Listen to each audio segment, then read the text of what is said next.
Good afternoon, students. Let's continue the previous topic with the next law of reciprocal proportion. Again, we are going to start this law with an example. Okay. So यहाँ पे थोड़ा सा different आएगा term because it is reciprocal proportion. ठीक है. Suppose मेरे पास, अच्छा ये मैं एक ट्रायंगल बना रही हूँ सबसे पहले अंडरस्टैंडिंग के लिए. ठीक है. यहाँ पे इस कॉर्नर पे ना मैंने एक एलिमेंट लिया, suppose it is carbon. Second element suppose मैंने लिया ऑक्सीजन. थर्ड एलिमेंट सपोज मैंने लिया हाइड्रोजन. क्लियर. मेरे पास 3 एलिमेंट्स हैं and the 3 are connected to each other, to one another. Okay. So अब आपने क्या करना है, ये एक एलिमेंट मैंने उठा लिया कार्बन. कार्बन ऑक्सीजन के साथ जब रिएक्ट करता है तो कोई ना कोई कंपाउंड बनाएगा. ठीक है. तो वो आपको गिवन होता है. सपोज ये दोनों मिलकर कंपाउंड बना रहे हैं कार्बन डाइऑक्साइड. क्लियर है. कार्बन डाइऑक्साइड बना रहे हैं और कार्बन हाइड्रोजन के साथ भी कंपाउंड बनाता है. सपोज मैंने सबसे बेसिक वाला यहाँ पे ले लिया मीथेन. तो कार्बन हाइड्रोजन के साथ कंबाइन होकर मीथेन बना रहा है एंड ऑक्सीजन के साथ कॉम्बिनेशन में कार्बन डाइऑक्साइड बना रहा है. अब हम क्या करेंगे, चेक करेंगे कि दोनों के मासेस कितने हैं. ठीक है. तो अगर कार्बन डाइऑक्साइड में देखें तो 2 एलिमेंट्स हैं. One is carbon, another is oxygen. Carbon कितना है 12 ग्राम. ऑक्सीजन कितना है 16 2 जा 32. It is 32 gram. क्लियर हो गया. अब यहाँ पे भी 2 एलिमेंट्स हैं. One is carbon, another is hydrogen. So carbon कितना है यहाँ पे 1, दैट मीन्स कार्बन इज 12 ग्राम. और हाइड्रोजन कितना है हमारे पास 4 हाइड्रोजन है. एक का मास कितना होता है 1, तो मल्टीप्लाई करके कितना आ जाएगा 4 ग्राम. क्लियर हो गया. तो आपके पास एक एलिमेंट है जो 2 डिफरेंट एलिमेंट्स के साथ सेपरेटली कंबाइन कर रहा है टू फॉर्म 2 कंपाउंड्स. ठीक है. तो दोनों में मासेस आपको आइडिया हो गया कितना है. अब आपने क्या करना है, ये जो एलिमेंट है इसका मास क्या कर देना है फिक्स. इसका आपने जो मास है आप क्या कर दोगे फिक्स. जैसे ही आप इसका मास फिक्स करोगे तो आपने क्या करना है, यहाँ पे दोनों की अलग से रेशियो निकाल लेनी है. अब यहाँ पे देखो कार्बन का मास राइट साइड पे देखें तो कितना था 12 ग्राम और लेफ्ट साइड पे देखें तो भी कितना है 12 ग्राम. तो फिक्स करने की जरूरत ही नहीं है, ऑलरेडी इट इज फिक्स्ड. इसको फिक्स कर दिया. जब हमने एक एलिमेंट के मास को फिक्स कर दिया तो बचे कौन, ऑक्सीजन एंड हाइड्रोजन. इसका हमने क्या निकाल लेना है रेशियो. ठीक है. तो अब मैं आपके सामने यहाँ पे क्या निकाल रही हूँ, ratio of mass of hydrogen and oxygen combining with fixed mass of carbon. तो कार्बन के फिक्स मास के साथ हाइड्रोजन एंड ऑक्सीजन कितना कंबाइन कर रहे हैं, हाइड्रोजन कंबाइन कर रहा है 4 ग्राम, ऑक्सीजन कंबाइन कर रहा है 32 ग्राम. रेशियो कितना आ जाएगा 1:8. ठीक है. तो आपके पास ये इतना यहां तक क्लियर है. अब बच्चे अगर हम बात करते हैं कि ये जो 2 एलिमेंट्स जिनका हमने रेशियो निकाला है क्या ये आपस में रिएक्ट नहीं करते हैं. यस ये करते हैं. अब हाइड्रोजन एंड ऑक्सीजन आपस में रिएक्ट करके कौन सा कंपाउंड बनाते हैं वाटर. और वाटर में भी 2 एलिमेंट है, one is hydrogen, another is oxygen. Hydrogen कितना है 2 ग्राम, ऑक्सीजन कितना है 16 ग्राम. अब हम क्या करेंगे, हाइड्रोजन एंड ऑक्सीजन का रेशियो आपस में निकाल लेंगे. ठीक है. Now the ratio of mass of hydrogen and oxygen combining with each other. तो एक दूसरे के साथ कंबाइन जब कर रहे हैं तब क्या रेशियो है, तब हाइड्रोजन की 2 है, ऑक्सीजन की 16 है. तो आंसर क्या आ जाएगा 1:8.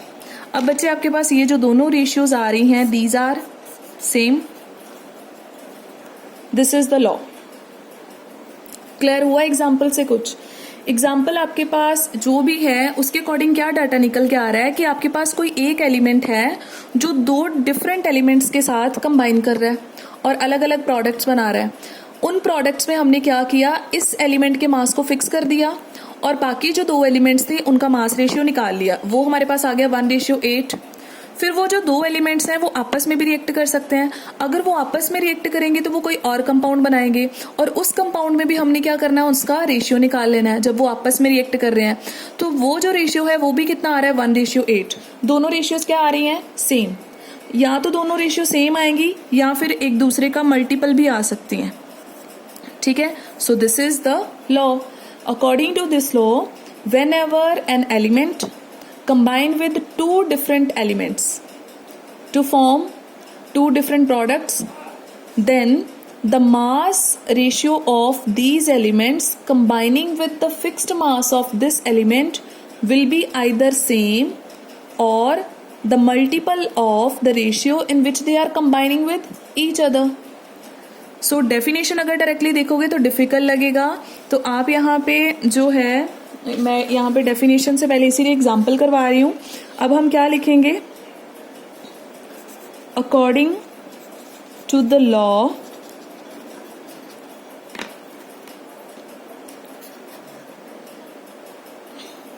According to this law the one element, sorry the ratio कर लेते हैं, the ratio of two elements, the ratio of two elements combining with the fixed mass of third element, combining with the fixed mass of third element is either same or simple whole number multiple of the ratio in which they are combining with each other. Clear हो गया? So the ratio of two elements combining with fixed mass of third element will be either same or simple multiple of the ratio in which they are combining together. Clear? तो ऐसे करके आप कोई भी example ले सकते हैं। तो बेटर है कि अब हम इसको न्यूमेरिकल की हेल्प से करें। अच्छा चलो, आपकी हेल्प के लिए एक एग्जाम्पल और ले लेते हैं।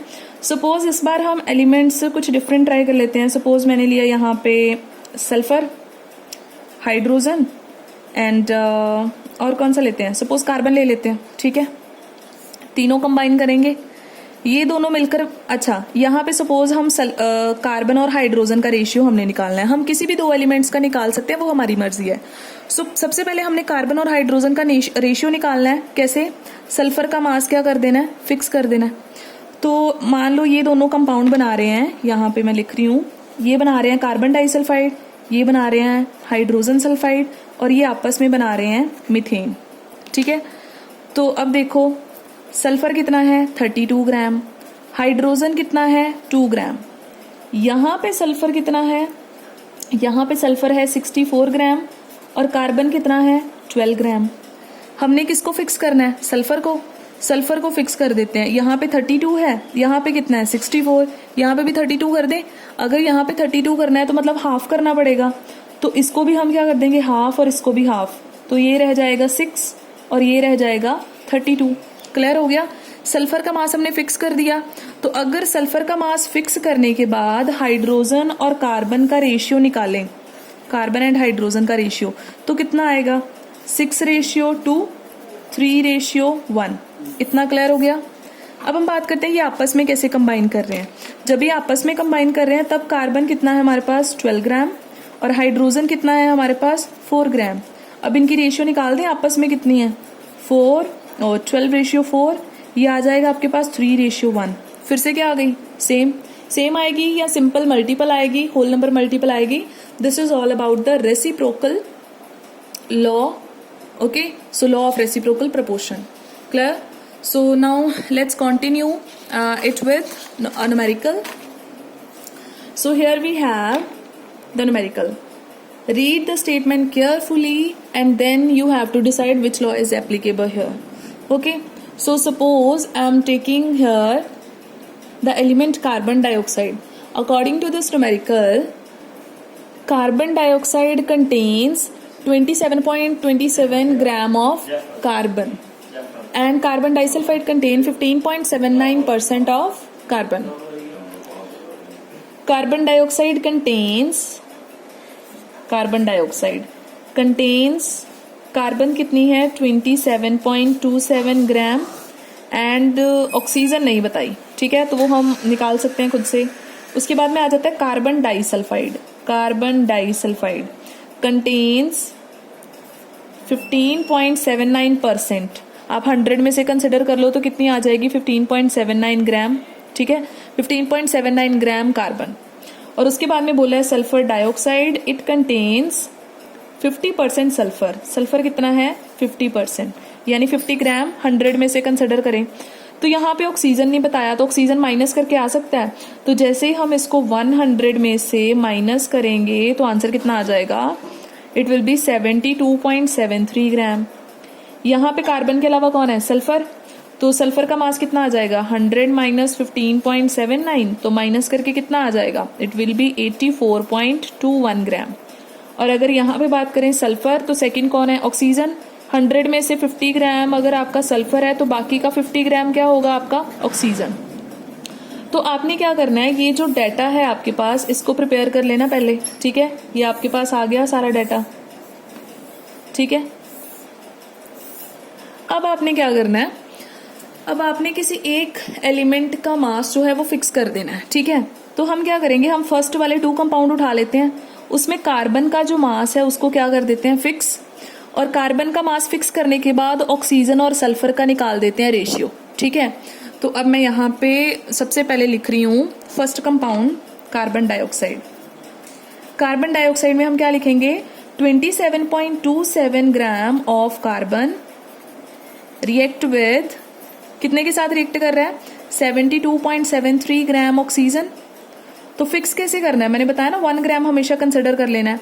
तो 1 ग्राम कितने के साथ रिएक्ट करेगा 72.73 divided by 27.27 and it comes out to be 2.66 ग्राम.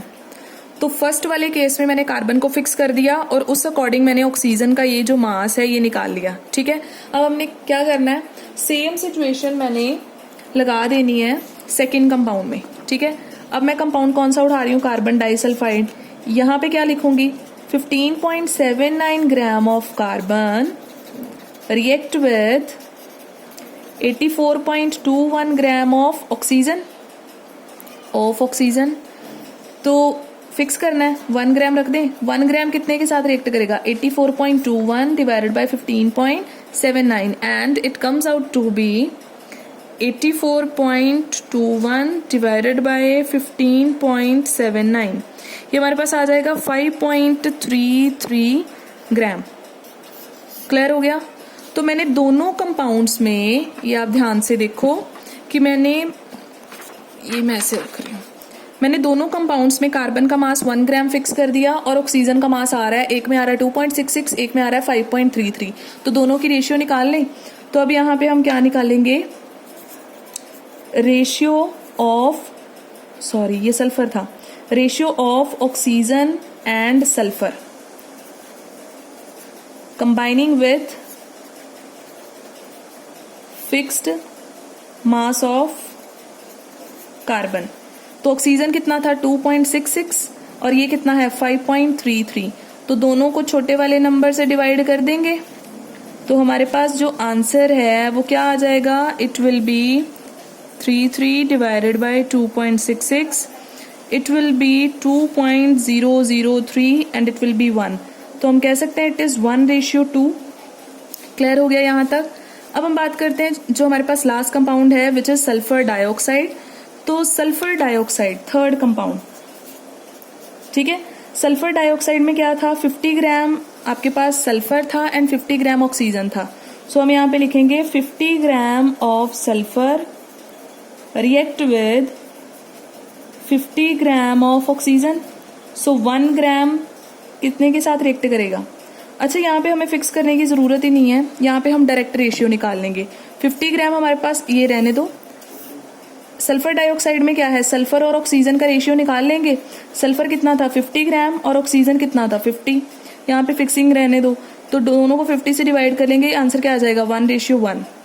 अब देखो एक हमारे पास जो रेशियो है सल्फर एंड ऑक्सीजन की वो कितनी आ रही है 1:1, और एक रेशियो हमारे पास क्या आ रही है 1:2। Both are multiple of each other, ये मल्टीपल आ रही है। सो यहाँ पे हम क्या कह देंगे, the law of reciprocal proportion is illustrated. Clear. और जो आपका hope it is clear, and जो आपका लास्ट लॉ है वो बिल्कुल छोटा सा है, तो उसको साथ में ही कवर कर लेते हैं। This is Gay Lussac's law of gaseous volume. ये जो लॉ है आपका सिर्फ और सिर्फ गैशियस रिएक्शन के लिए, यानी कि गैशियस रिएक्टेंट एंड प्रोडक्ट्स के साथ डील करता है। ठीक है, तो जैसे एग्जांपल के लिए सपोज हाइड्रोजन एंड ऑक्सीजन है, कंबाइन करके वाटर बना रहे हैं। वाटर सपोज स्टीम फॉर्म में है, ठीक है, बैलेंस कर लें, कुछ ऐसा आ जाएगा। अब यहाँ पे देखो ध्यान से, अगर हम देखें कि हाइड्रोजन कितनी यूज कर रहे हैं 2, ऑक्सीजन कितनी यूज कर रहे हैं 1, और वाटर कितना बन रहा है 2, तो इसको हम क्या कंसिडर कर लेते हैं volume. This is the volume of reactants and products. तो ध्यान से देखो कि हमारे पास 2 रिएक्टेंट थे, दोनों गैशियस थे, और जो प्रोडक्ट है वो भी क्या है हमारे पास गैशियस है, और तीनों की जो रेशियो है वो क्या आ रही है 2:1:2, which is the simple whole number ratio. This is all about the law. Now, how we can define? According to this law, the gaseous reactants reacts with each other to form a gaseous product. यहाँ पे लिख लो when the gaseous reactants react with each other to form gaseous product, then they are in simple whole number ratio to one another. वो एक दूसरे के साथ simple whole number ratio में आएंगे। ठीक है, so this is all about the law. हमेशा ये होल नंबर रेशियो होगा। अब जैसे कोई और एग्जांपल उठा लेते हैं हम लोग, सपोज नाइट्रोजन है, हाइड्रोजन है, दोनों गैसेस हैं, कंबाइन करके क्या बना रही हैं अमोनिया। बैलेंसिंग कर दी जब हमने, तो हमारे पास ये आ गया। इसका वॉल्यूम कितना है 2, इसका कितना है 3, और यहाँ पे कितना है 2, तो रेशियो क्या आ जाएगी 2:3:2। अच्छा, यहाँ से स्टीम को देख के ना एक क्वेश्चन मेरे दिमाग में आ रहा है, वो आपने करना है कि एक गैस में और एक वेपर में क्या डिफरेंस होता है। What is the difference in gas and vapour. ठीक है, ये क्वेश्चन आपने करना है। और एक चीज और, ये आपका लॉ तभी एप्लीकेबल है जब आपके पास टेम्परेचर एंड प्रेशर की जो कंडीशंस हैं वो क्या है, सेम है। यहाँ पे आप लिख सकते हो ratio two one another under the similar conditions of temperature and pressure. यानी टेम्परेचर प्रेशर को आप चेंज नहीं कर रहे हो, वो आप सेम रख रहे हो, एंड देन रिएक्शन को कैरी आउट कर रहे हो। Clear? So this is all about the lecture. Hope you are clear with all the laws. These are important to understand the concept. Okay? So bye bye. Thank you.